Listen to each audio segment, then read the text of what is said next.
It's been a tumultuous week in Canberra and a tough time for politicians whose careers have come to an abrupt and unexpected end. Our first story today is about a former parliamentarian who knows what it feels like to fall from political grace. Campbell Newman led the Queensland Liberal National Party in 2012 to the biggest victory in Australian political history, only to be turfed out of office less than 3 years later. Now the former Queensland Premier is returning to his first love, the land, and a new interest, robotics.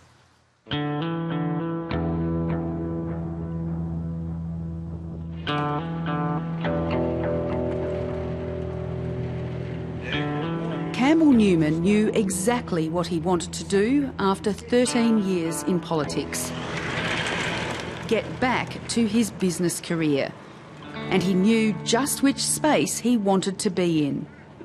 I'm enjoying doing things that really are particularly of interest but will make a difference. And they're areas that are just going to change the world. I mean, there's no doubt about it.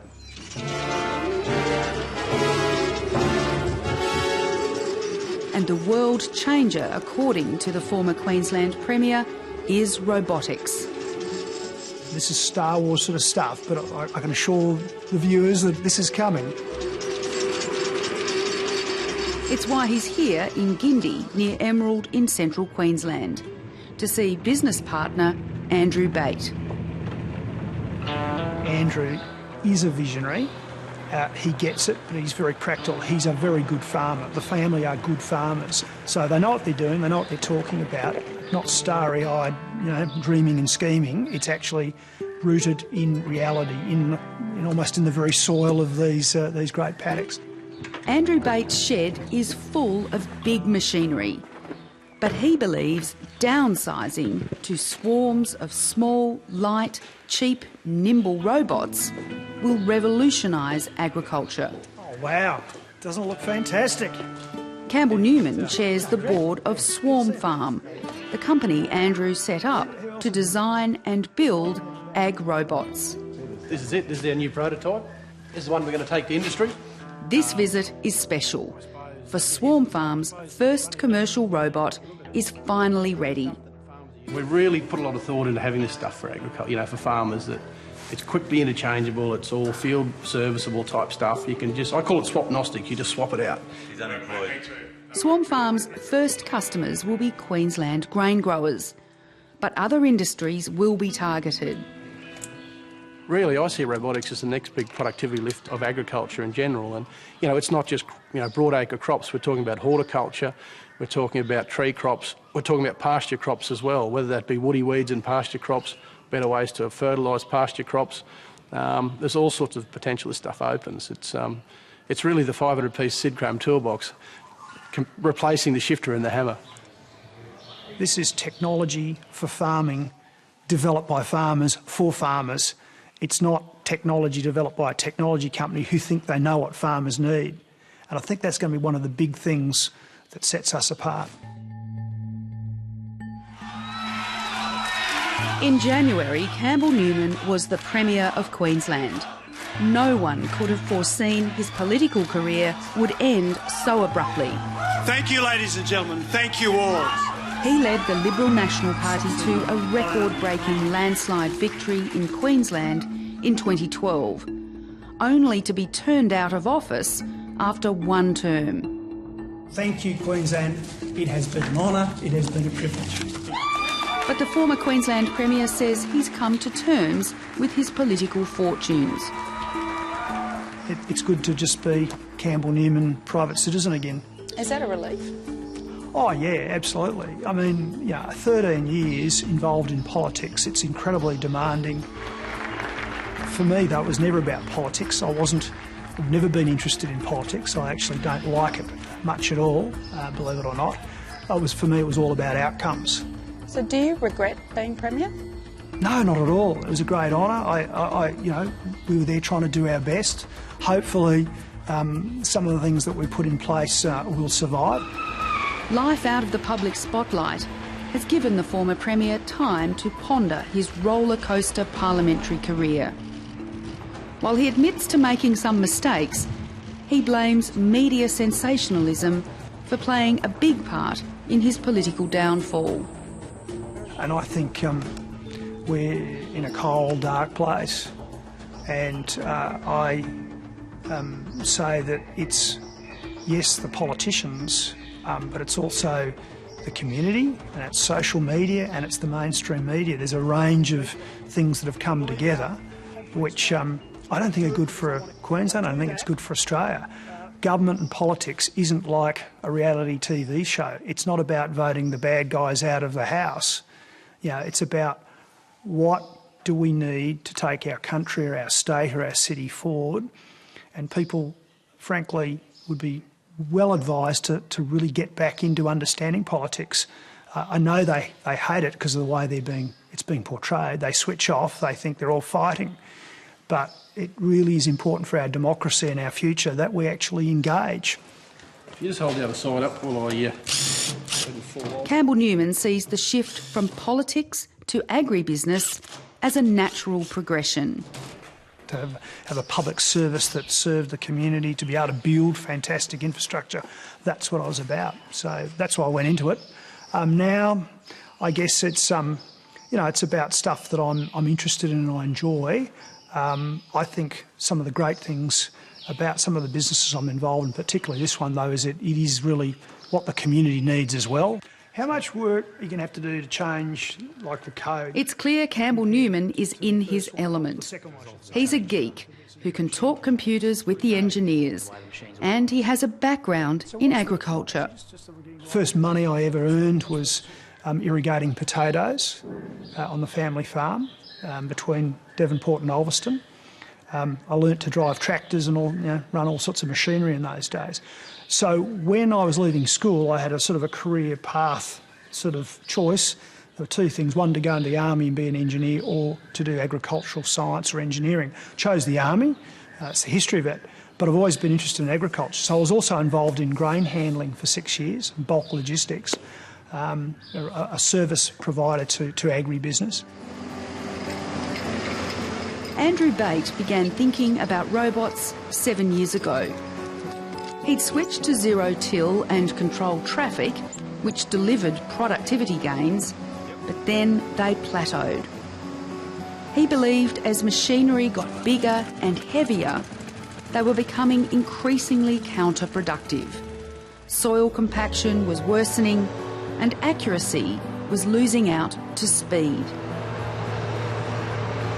We went to a 24-metre planter and 24-metre spray rigs. And things just started getting bigger and bigger and heavier, and that was probably the big catalyst for me. You know, as we got bigger, as we got more machinery and larger machinery, we started going backwards in what we were doing. Hours spent in the tractor led Andrew Bate to ask, what if we stopped making things bigger and made them smarter?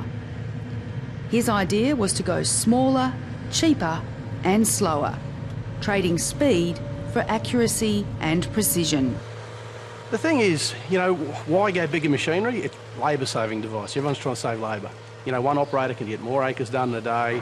There's this ego-driven thing: who's got the highest horsepower tractor or the biggest planter in the country, or you know, who can spray the most acres in a day. And you know, the wider you make something, the more compromises there is. You've got more flex points, you've got more complexity on the systems on board to control that machine. The machine becomes heavier and heavier and heavier.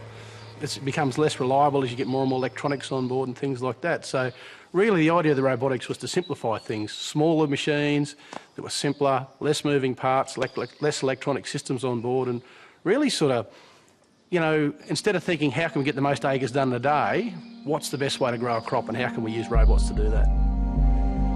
He took his ideas to 2 world-class robotic teams at the Australian Centre for Field Robotics at the University of Sydney and the Farm Robotics Unit at Queensland's University of Technology. With their help, SwarmBot was developed.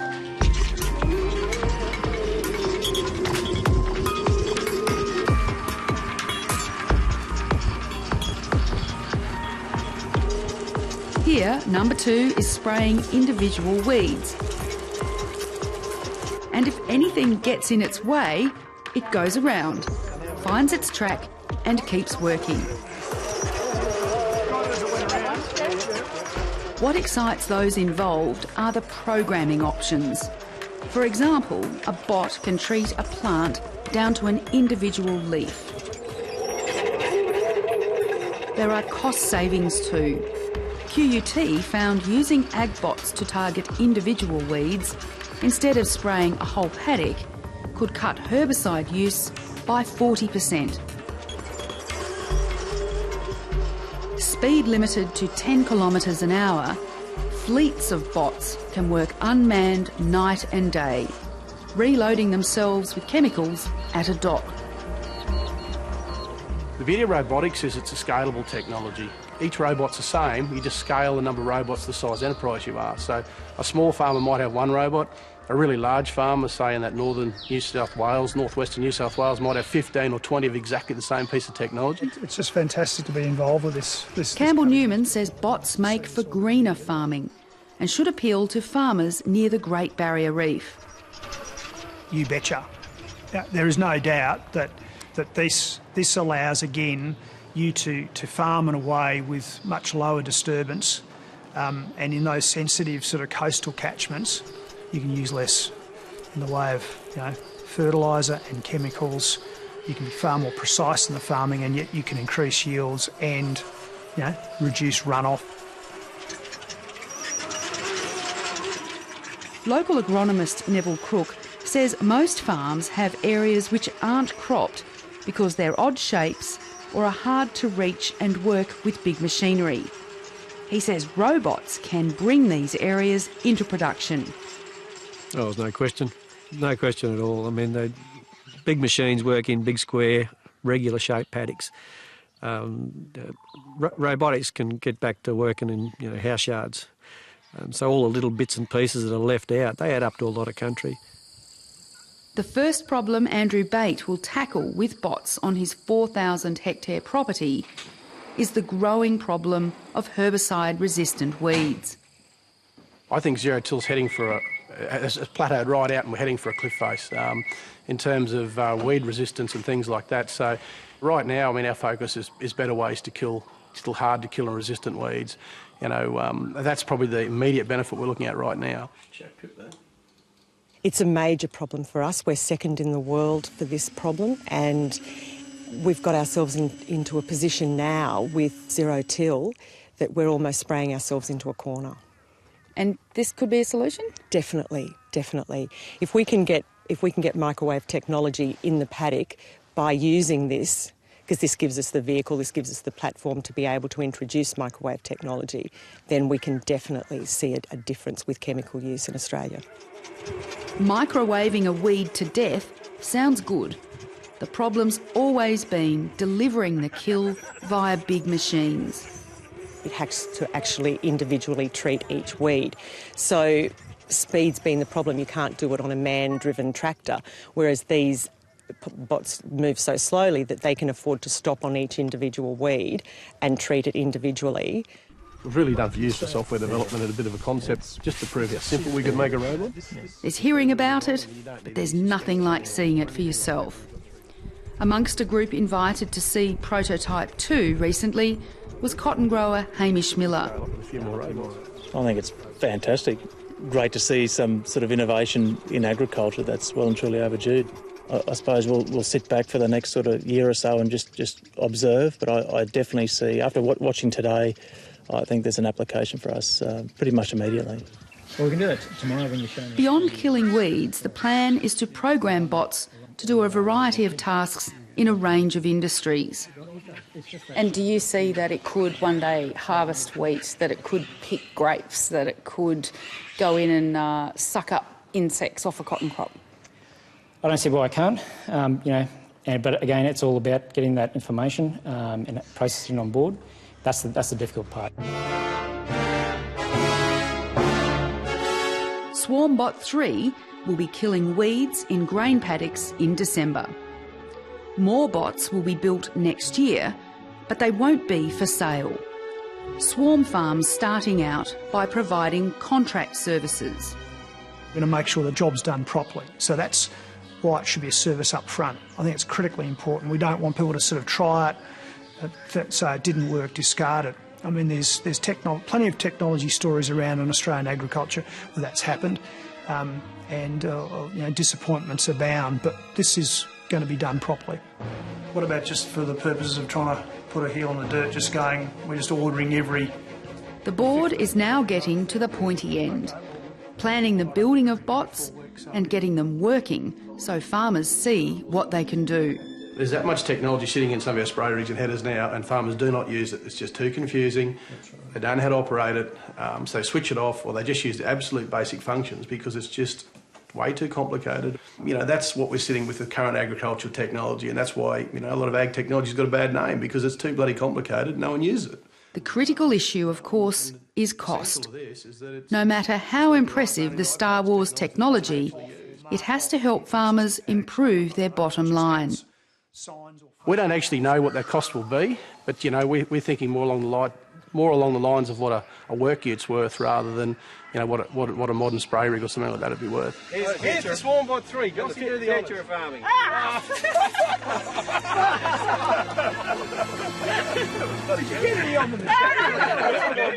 So do you miss politics? Not at all. Not at all. And just for the avoidance of doubt, I'm not coming back. I'm having far too much fun.